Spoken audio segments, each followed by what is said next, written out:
you don't need a workplace family. You need a workplace that respects you and one that you can bring your own self-respect to. You should not seek those affirmations in that environment. Leading Ain't Easy, the show that cuts through the noise and gets real about leadership. I'm Ryan Calkins, Marine Corps veteran and founder of Reframe and Rise, and I'm here with my good friend and fellow leader, John Moore, as we unpack the highs, lows, and hard-earned lessons of what it actually takes to lead with character in today's world. It's not another highlight reel or fluffy leadership pep talk. We're talking about the stuff most people don't, the doubt, the pressure, the people problems, the pivots, and the personal growth that it demands. Because the truth is, leadership looks good on paper, but in real life, leading ain't easy.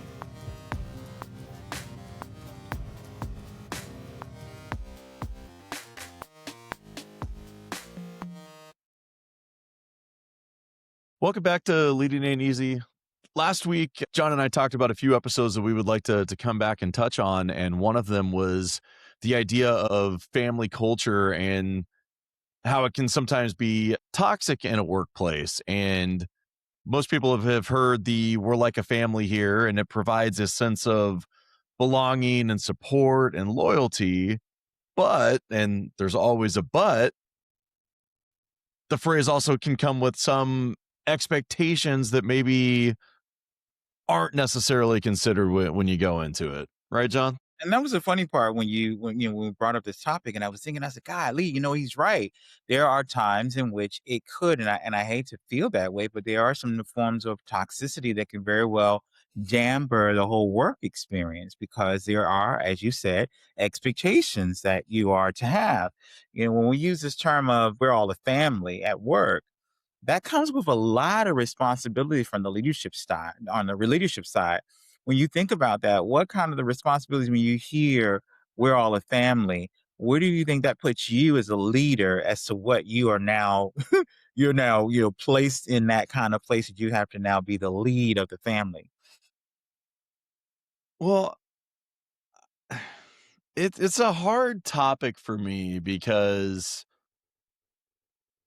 like, leaving the military, like, I sought to recreate kind of that sense of camaraderie in every role and organization that I've had, and tried to recreate a tight-knit team that would have each other's backs and cover for each other. And I always tried to make it more than it was. And like for me, it I think we talk about the blurred boundaries, and it made things harder for me because when there were issues, it was impossible to not take things personal because I was putting so much of myself personally into things and investing in these relationships that I, truly valued, like beyond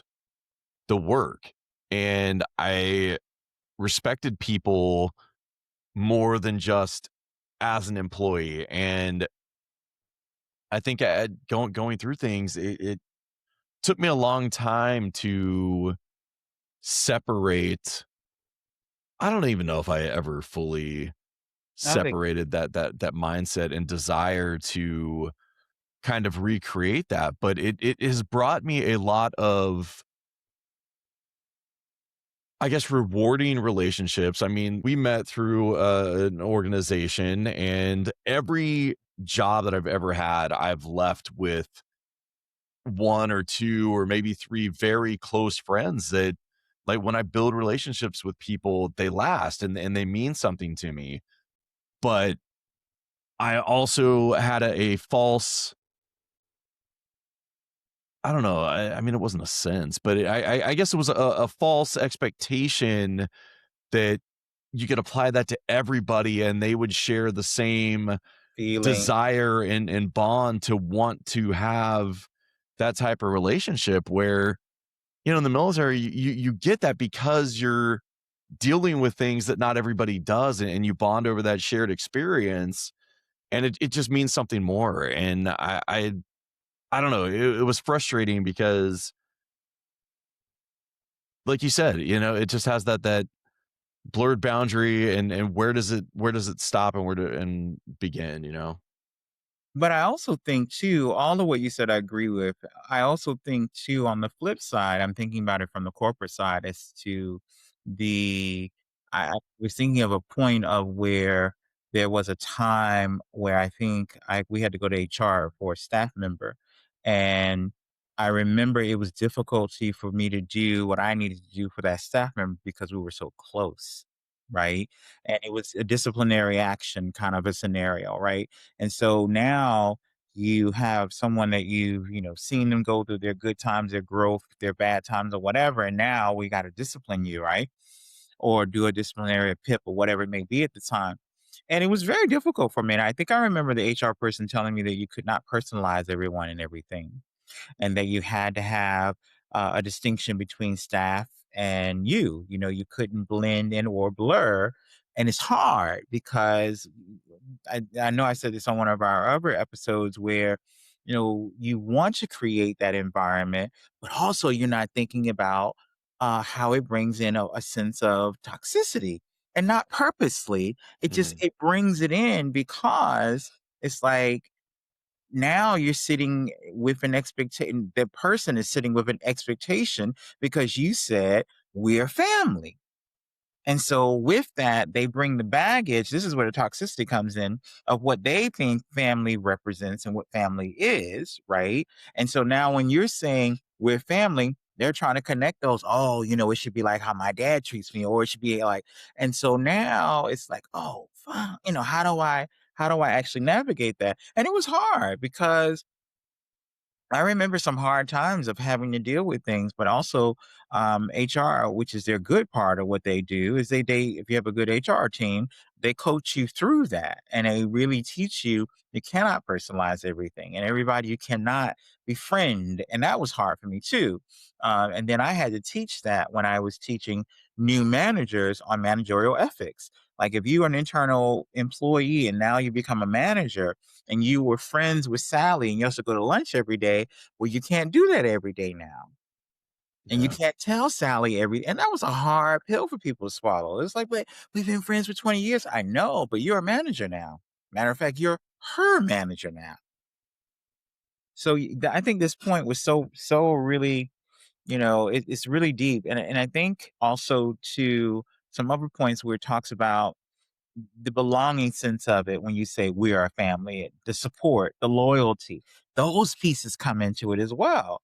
And those, to be honest with you, Ryan, we can't always fulfill, especially if they're disciplinary action, especially if they're whatever it may be. If there's sexual harassment cases, I had one of those scenarios. You got to put all that to the side. And that's a hard pill to do when you have built relationships with people and you've approached them as being a family, which is what I always wanted to do with my staff. I wanted them to feel comfortable, but then they've taught me over the years you cannot do that for everyone.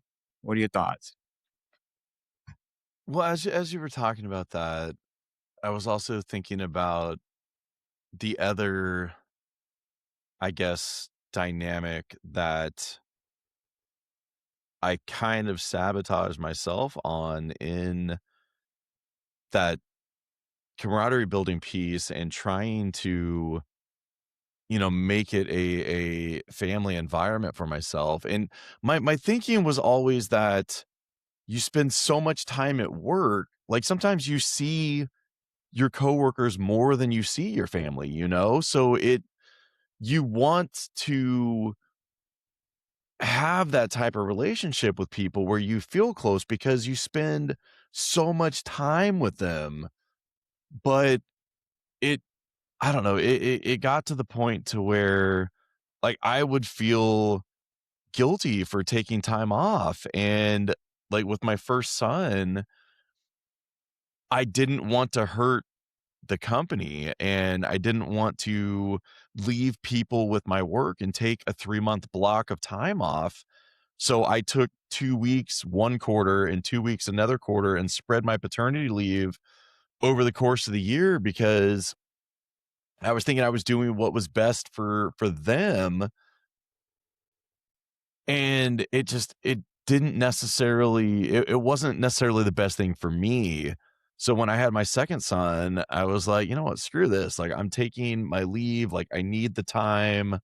I mean, also granted, I didn't know what the hell to expect with a first kid because I had never had one, but I did it in a way that was more beneficial for them and trying to take care of the people that I work with, and it just I don't know, it was just another instance of being overly loyal without having because they didn't give a shit that, I was out and, I found that out later, but I don't know, it just it was kind of the turning point for me where it really started to affect me that the wanting to build the sense of camaraderie piece was starting to go wrong for me, and it was just it was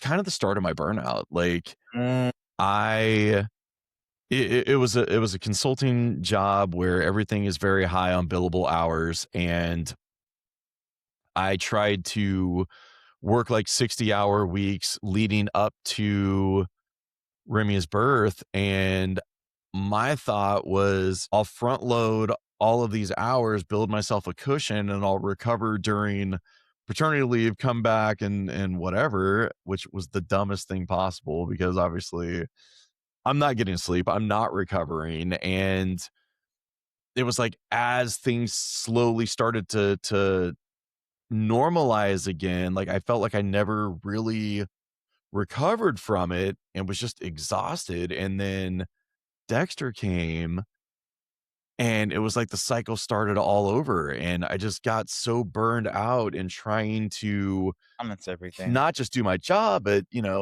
Be a be there dad. for the kids, be a Mhm. dad, a new dad, which was an entirely new experience, but also it's the role that I had, as a director of operations. I was doing everything internally and client facing, but I also carved out a role that was a director of people also that was focused on team building and engagement and all of the things that I carved out as a secondary responsibility tree that didn't exist, because that's what was important to me was the team building and like I said, that sense of camaraderie and just I didn't have the capacity to continue working 50, 60 hours a week so I could do the part of the job, which was my primary job that I didn't enjoy, in order to focus on the thing that I did enjoy.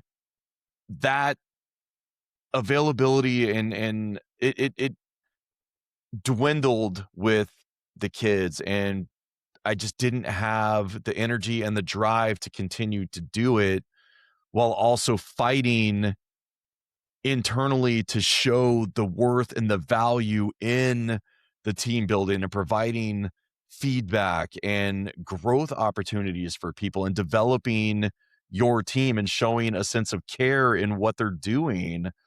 It just it just became too much. You when you were talking, first I don't think that it was a bad thing that you wanted camaraderie. I don't think that at all.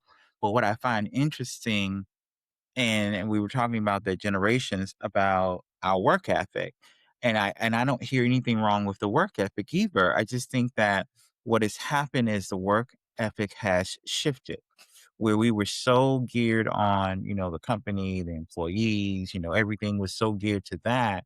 And then when we start getting the realism of what's really happening, unfortunately, companies not really as vested as we thought they were in us. The company is not really showing the concern that we thought they really did or that we are for their employees.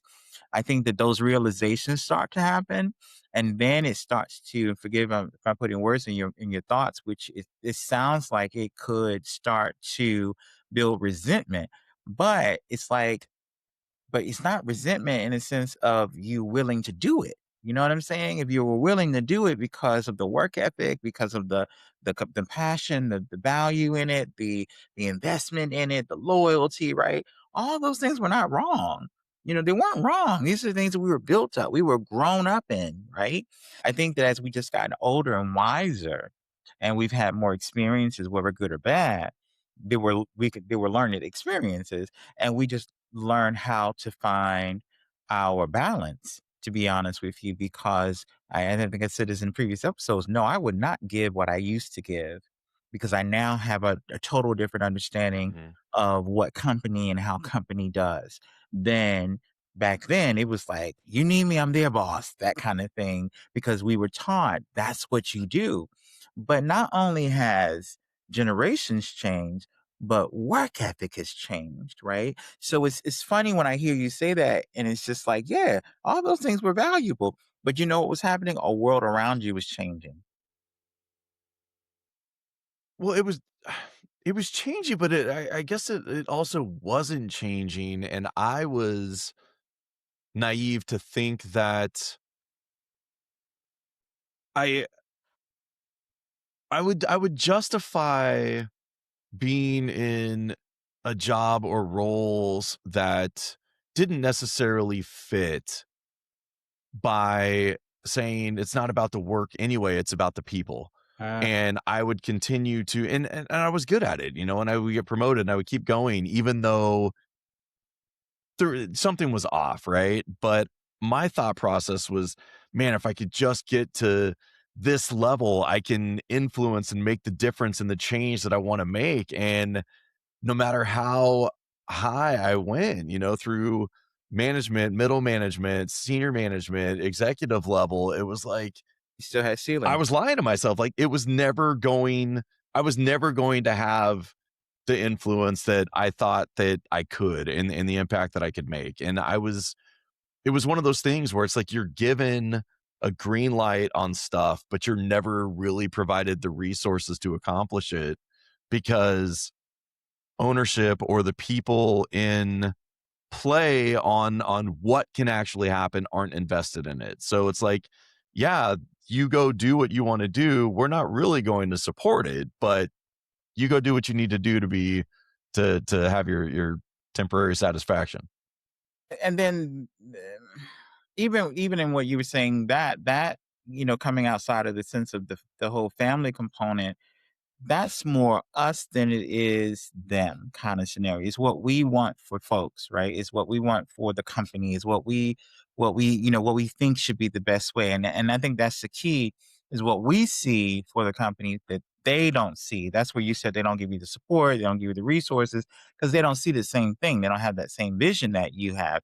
One, you're working with the staff, you're working in the midst of the production. You see it, you see where the problems are, and of course you make suggestions, but they don't. They're working with numbers. They're number guys. That's the only thing that moves them is how much money we make and how much money we're losing. That's it. Where you're thinking about, well, well, Sally just had a kid, so this, that, and the third. Well, John, he's doing blah blah blah. So I want to make. You're thinking about all those integral details where the higher leadership they don't ever think about that. Never.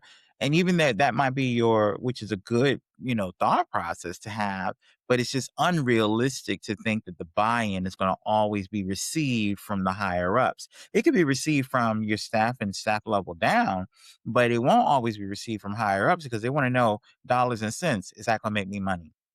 Well, yeah, you're right. And I guess that's the other piece of it. So I had my own flaw in my approach to the camaraderie and my sense of family in the workplace, but then it's also you have workplaces that are talking about a sense of family and Mhm. you should put your family first. Oh, you should, do this and uh all of these things to where it's like they talk about we have this family environment, we put our employees first, we do this, we do that, but it's not really backed up when push comes to shove. And you see it, especially when you're at certain levels to where you see the conversations that are happening behind the scenes, despite what they're telling the general workforce. And it's like, okay, well, this is all bullshit. Like, we're sitting here telling everybody this thing when we have no intention of actually doing it.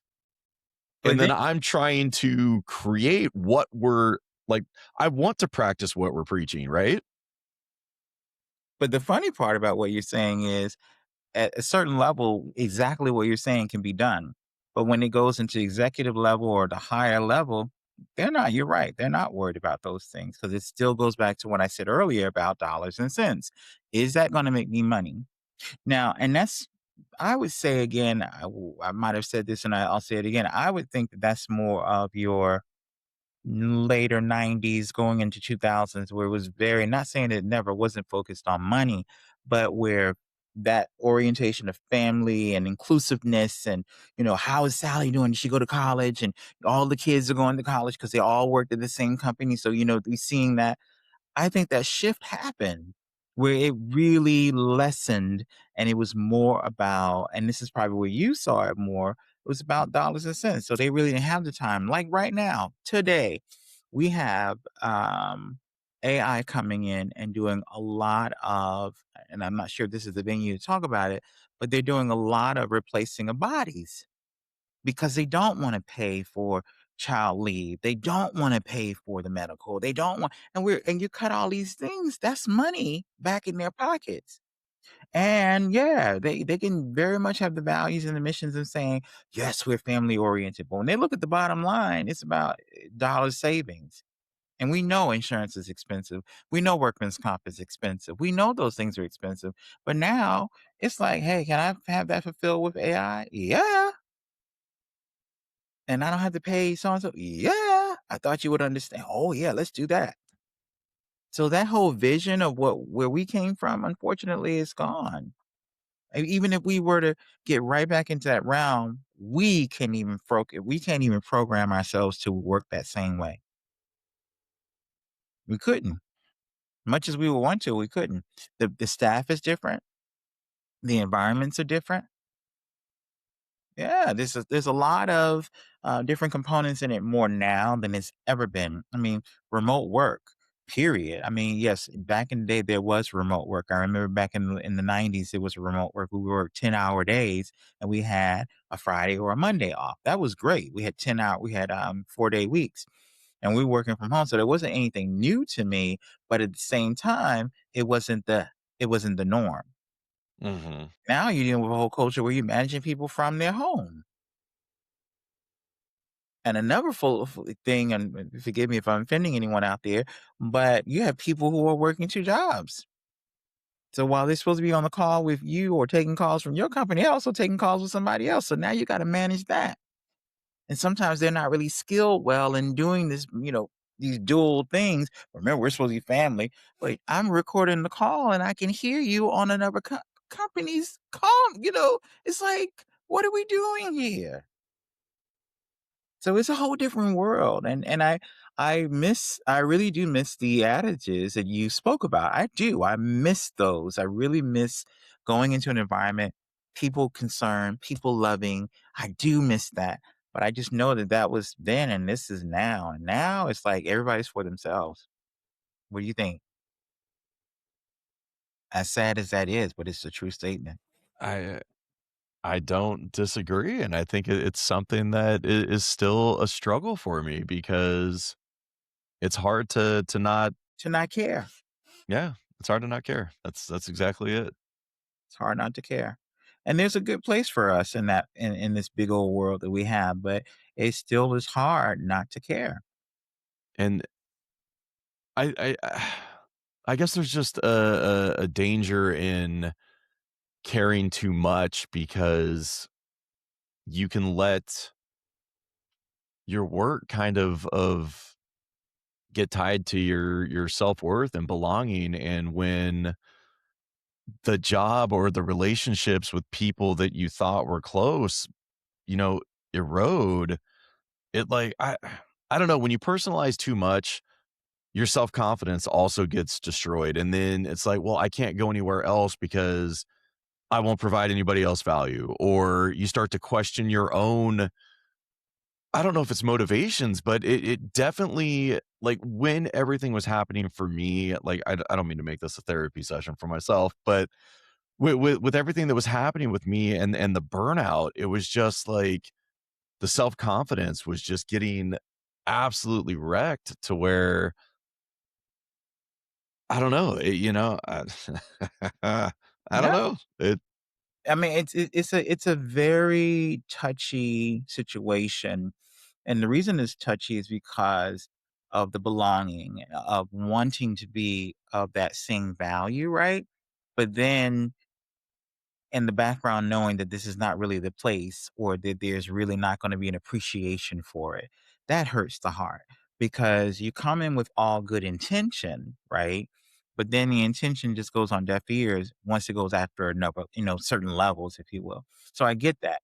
But what do you think about exploring how family, framing can pressure employees? What do you think about that? Like that family framing, how it can pressure employees, like, we're talking about it from a leadership standpoint, but I wonder how does it impact the employee when we're saying, "Well, we're all family." I wonder what pressures does that put on the actual employee? I don't know, when I was an employee, like, early in my career, I used to seek out that family feel environment because Activity. Mhm. of the and the sense of belonging and wanting to be part of something more. Um, but I part of it is I didn't really understand it until later, or at least appreciate it until later, but it kinda comes with that sense of obligation to where you feel compelled to perform at a different level because it's supposed to be like family and we trust each other, and it just it feels like more undue pressure that maybe you don't realize in the moment, to where when you go to a job that is disconnected, you just go to work, you do your job, and you go home, Mhm. and, like, punch your ticket, punch out at the end of the day. But with that family add-on, Mhm. it's like, okay, well, it's family, like, I go out of my way for my family. I would die for my family, and it's just I don't know. I guess it's kind of of an undue pressure that maybe you don't even realize. It's an undue pressure, but also it's a stress because you are constantly trying to sustain the the sense and feeling of family. Now, the odd thing about family in the workplace, there could be an opposite to it. When we say we are family, well, what if they didn't come from a healthy family environment? And what if that environment was a toxic health, environment? So now we're saying we're all family and they're associating it with what that was. So therefore, I think that's another reason why we have to be very mindful as to what we equate as family because everyone interprets it differently too, That's right? fair. So, when someone interprets it, maybe in our generation, because we saw different things, we saw family units different, we saw different things, it was kind of a normal. But now you say that, and where they're coming from dysfunction, they may be coming from a single parent home, all these different things. And when you use that word, it could be triggering. It could very well be triggering. It could put them into a bad spot. No, we're not family. We don't know each other. Or when it's time to write someone up, I thought we were family. I thought we were family. And it goes in a total left. Yeah, So and that's why I hate that we can't be that way. But then I also understand why we can't be that way. So I'm very in the middle about it because I get it from both sides. I've seen it from both sides. I've seen what you are describing 100%. And I've also seen being in the midst of it in HR. And my HR person's like, you're too vested. You care too much. And to hear that from another human being is hard to hear, but when you're in that role, you have to be able to hear that. And not only yeah, hear it, but do something about it. And that's, one of the things that I find, I remember you asked me something about advice that was given to me. And in the statement that I used was, be fair. And also in that we were trained back then to be leaders. These folks are not training people to be leaders now. It's like, oh, you can do, oh, you're on time. Oh, you can do, okay, you're going to be the lead. And they're not identifying, well, is this a leader? Do they have leadership chops? Am I training them to be a leader? Am I giving them the tools to be a good leader? See, a lot of my leadership came from forms of training, but also trial and error. yeah. You see? And so when we had trial and error, which is, I think, the best learning because you're in the midst of it, you're learning. You're not just learning it from a book, but you're learning it from experience. I thought it was great. And I still think it's great. But now I have a whole nother look at it. It's just different. It's different. Yeah, that's It's the different. It really, really the is. the hardest part for me, I think, is my biggest strength and asset as a leader is being real and grounded and being an empathetic leader that really bonds with people and gives a shit. And my biggest I guess my greatest successes have come as a result of that approach to treating people with respect and dignity and wanting to build genuine relationships with people.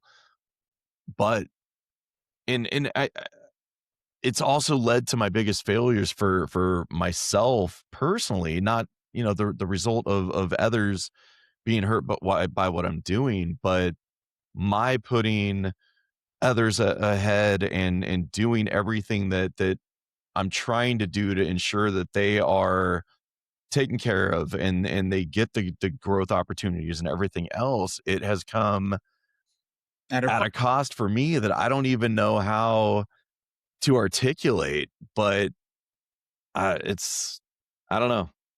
and that's the good part that I hope that we never really, really change. I think on the other side, this is where I said earlier about we gotta have balance because we have to know when to be that way and we have to know when not to be that way. And I think that that's sometimes the hard part is that switching it off and on, right? Because everyone doesn't, and I hate to say this, but everyone, well, I'm not going to use that word, but everyone, you can't do that too.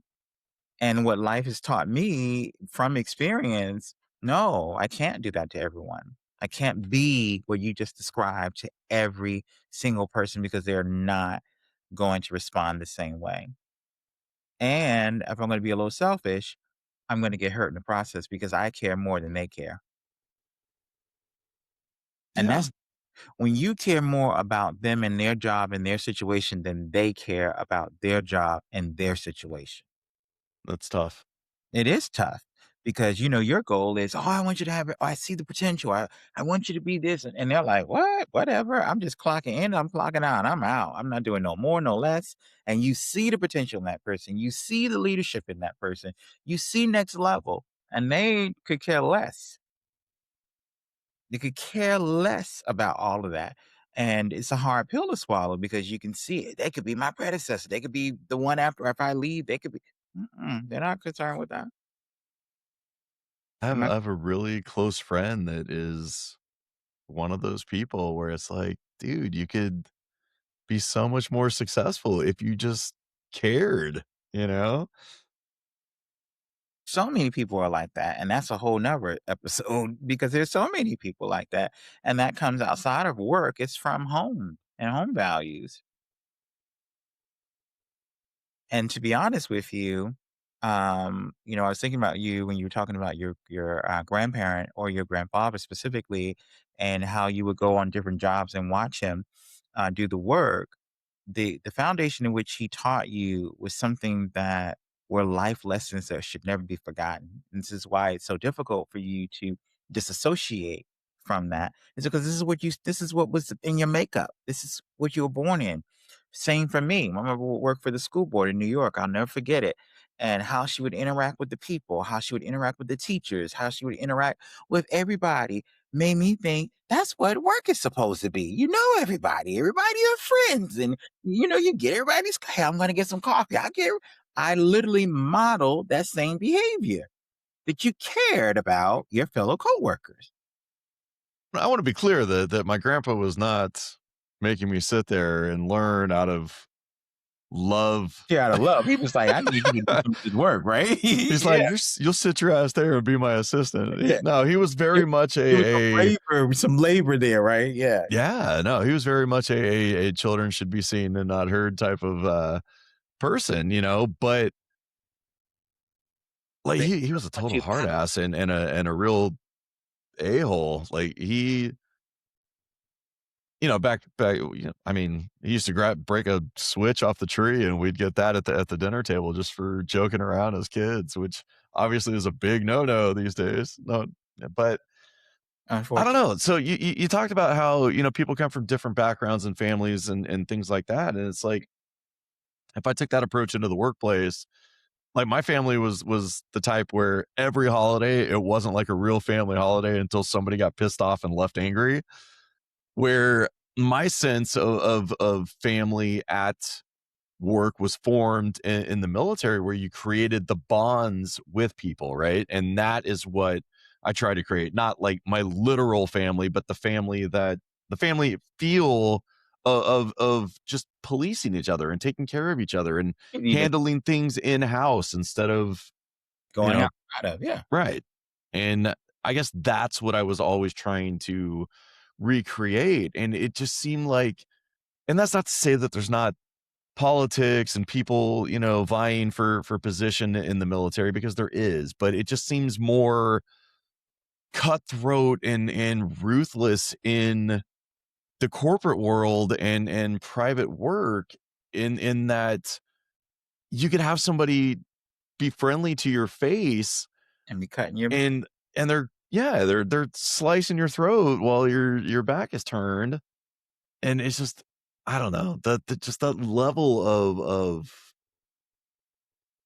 I don't know. But what's funny about that made me think about even still using the word family in the work environment. Think about if that's a learned behavior, that that's even how they are at home, or if that was a part of their culture, that that's what they still did, right? You spoke about there wasn't a family event unless someone went home angry. Think about that. It could be the same as someone working in an environment that it was a learned behavior, that this is what they did. These are the things in which they do. That negativity, that toxicity, they bring that in. Remember, that's the negative part about saying, "Oh, we're a family. Oh, okay. So I guess y'all like how we act at home." No, we're not. But when you use that word, that's what it equates and internalizes to them. And I think that's where our job as leaders is to not only promote the way in which you are defining that word, but I think Mhm. also how we want the behavior to be conducted, right?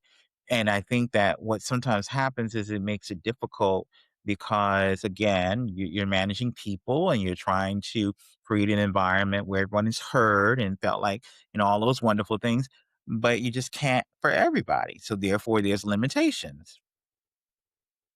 And those limitations can be big, they can be really big.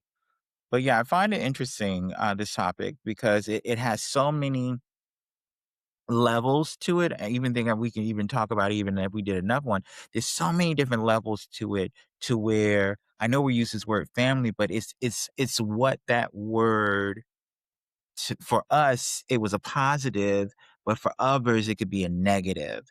Or for us, it could be a positive that then changes into a negative. I mean, there's so many different Yeah. ways that it can go. And it's just unfortunate because I know for sure that was my pursuit when I first came into leadership. I want to treat everybody good. I watched all how the managers treated people like mess, it's awful. I want to do it better. I want to be better. And then when you get into it, you're like, "Oh, so that's why they treated people that way.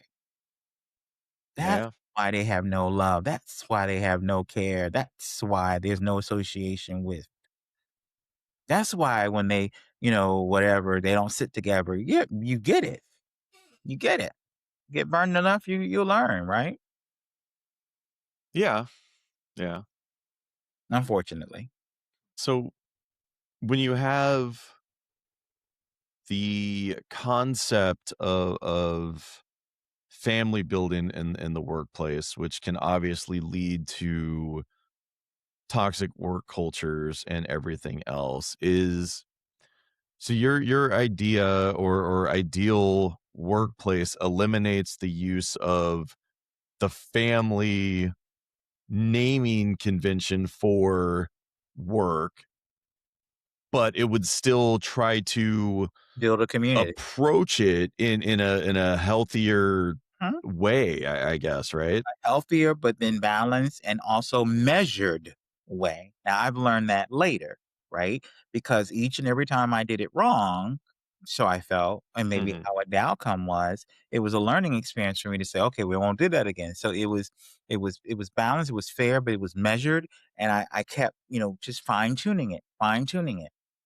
because I just knew I could not use the uh same additives for everybody. I just had to, I had to keep changing it up because the people weren't ready for that kind of, I think I use this word, love. I used to always say I want to love on my staff. I would always say that I want to love on them because I thought that was a way for them to then get the buy-in, get the investment, all those things, because I wanted to love on them. And no, I'm not talking about, oh, I'm going to love you, take you home, but I wanted to express a sense of appreciation for my staff. And again, that came to bite me a couple of times. Couple of times it bit me because everybody's not ready to be loved or familiar with having love in a workspace. Yeah. I mean, it's an unconventional, Mhm. naming of it, even if it's what many people practice without realizing it. I mean, I guess it could be off-putting for some people because it's in the workplace, and I don't know. I mean, I don't have a problem with it, but I can understand where just using the terminology would some people may take it the Even wrong way. even the family word. I mean, "Oh, we're a family," and again, internalize it so many different, "Oh, we're a family." That could have triggered something that somebody else said, that we're a family, and it made them think the worst, and then you're now plagued with that. I mean, it can go in so many different directions. So many different directions, but being able to love on human beings, I thought Mhm. was a good thing until it wasn't. That was my learning lesson. And with that approach, so having the love and respect for the people that you work with leads to a healthier culture without the pressures of the family label. Mhm, mhm. And things that you had talked about before is like setting and respecting boundaries and clear expectations that is that part is blanketed, but you can have the individualized communication that's tailored, even though it doesn't change the expectations that people have. But I guess for to add on to that, for me, in a healthy work environment, it also allows for disagreement Mhm, without the guilt where you feel like you're going against what your family mhm, expects, mhm. or taking time off where it's like it's okay. I don't have to feel guilty to leave. Like, I've earned You're this right. time to step away. And just being able to separate performance from personal worth. And like you said, balancing and being mindful of how much of yourself you're putting into your work.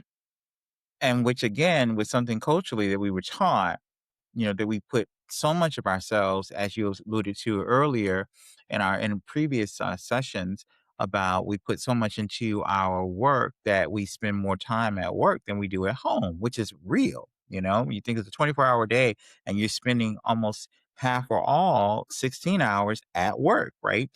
But again, that word balance continues to come in, not just as saying a work life balance, but just balance, period. So you don't get so caught, you don't go into such the tunnels and the holes of everything. You just stay on the level to where what you had as an experience does not happen again. What I've had an experience does not happen again. And we kind of just stay even kill so that you don't go so deep, that, oh, I'm really concerned about this person. I remember at one company, a young man had, I guess he overspent, and I found this to be so interesting. He had overspent, and the company had given him advances on his checks, and I was like, in 2022, really? We're doing it? That sounds like something we would do back in the 70s, right? 60s. And he was like, yeah, advancing. Yeah, we've given him a couple. I was like, and HR was okay with this? And but see, there's that family mentality because Yeah. you're thinking you could borrow money, and you know what? It came to bite them in their behind. Because not only did he come back asking for it again, but then he couldn't understand why wouldn't you do it again? And then of course he felt some kind of way about it. Just like how your uncle or brother would do. Hey, you gave me $20 last time. What's the problem? And that's how he reacted. It's like, "You still haven't given me that 20 back." Exactly. Thank you. That's why I ain't giving it to you again. Exactly.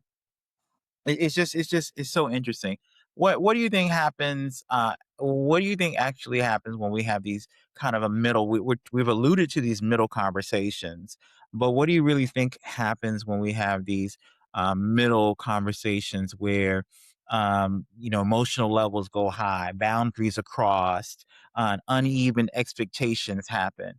What do you think happens in those types of ways when we are trying to build a family environment, a fair environment, but at the same time, these middle of the road conversations are happening and we're trying to get them to see from a both sides standpoint.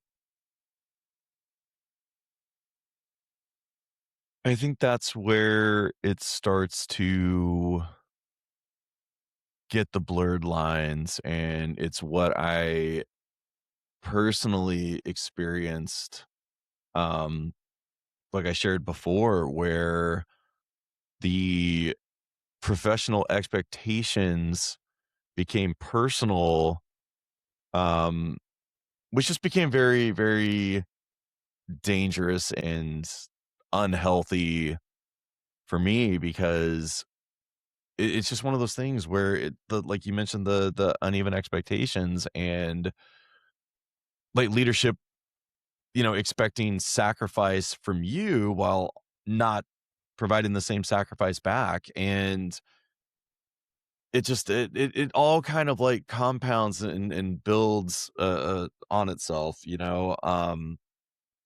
and like I mentioned before, eventually it leads to burnout and loss of confidence in yourself to where you feel trapped and your own self-worth, it just gets destroyed. And it's not just necessarily the individual, but when it becomes a problem within a company, it's more widespread and it becomes a larger cultural issue. And I think that's the part where when you started talking about establishing the boundaries and the expectations and the other things that we talked about is really the corrective piece to combat going down the avenue where people feel this way. Because when you set the boundaries, it at least hopefully it keeps people from over investing.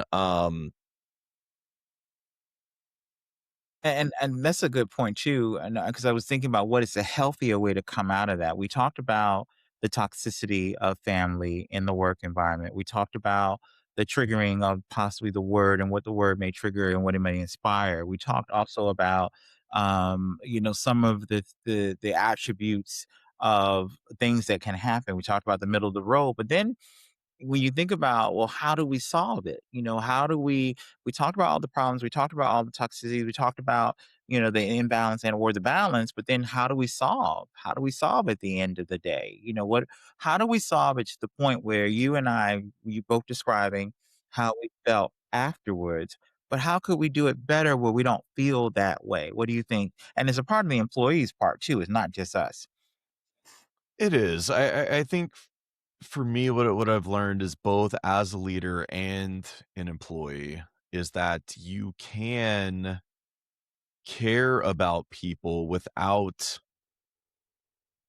calling it a family or trying to force camaraderie when maybe you're the only one that wants it, And I think not over investing your self, at least emotionally, Mhm. in Right. relationship building is the safest way to at least safeguard yourself, and then operating within the culture and the team that exists, even if they use the family terminology, Mhm.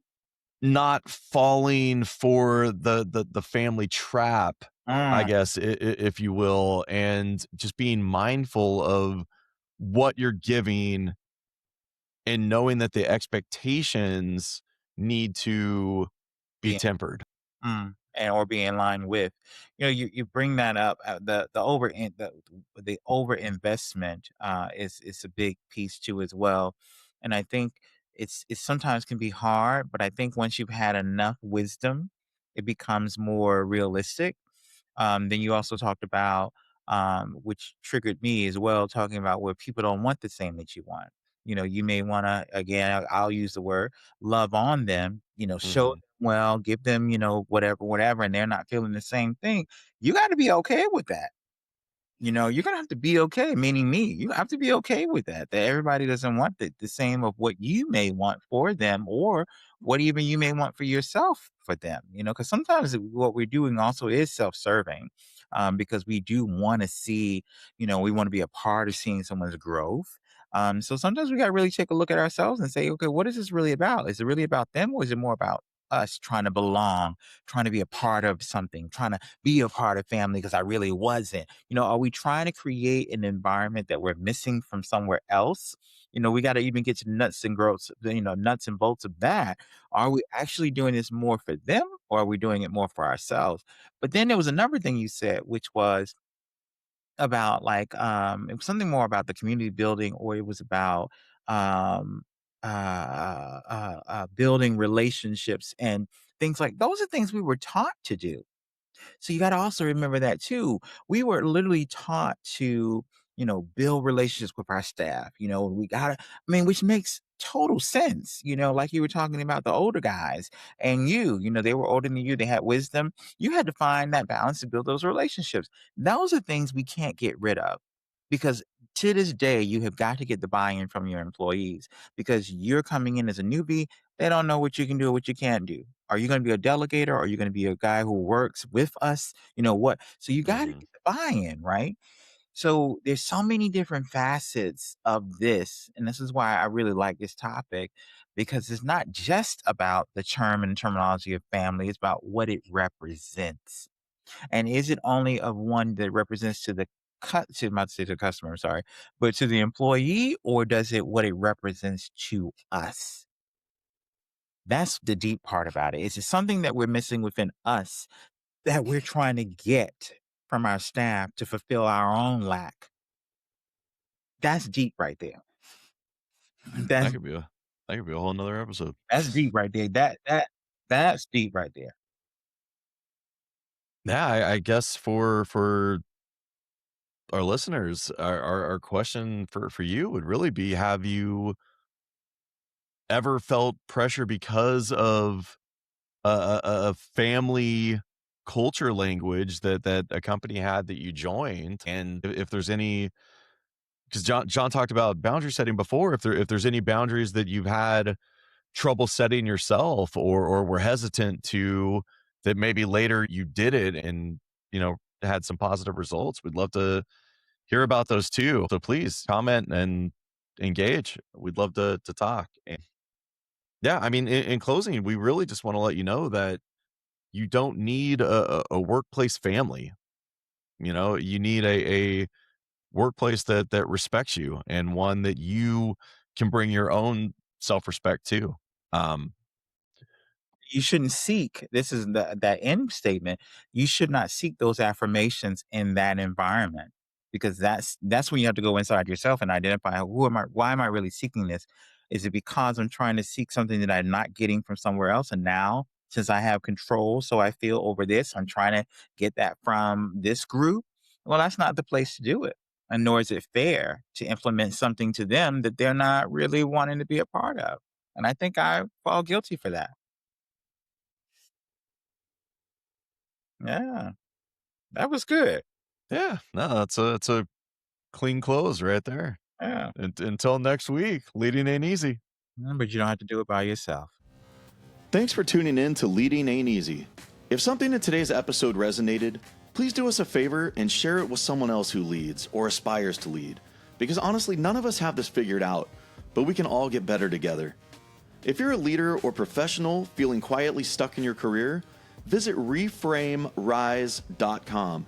It's a career and leadership coaching firm where I work with veterans and other high achievers to realign their work and lead with purpose. Again, that's reframerise.com. And if you're looking for leadership tools, training, or support for your transportation department, check out Bus Pro Network, where Ernie helps school transportation leaders across California build safer, stronger teams. Please subscribe wherever you listen, leave a review, and let us know what topics you'd like us to tackle in the future. And remember, leading ain't easy, but you don't have to do it alone.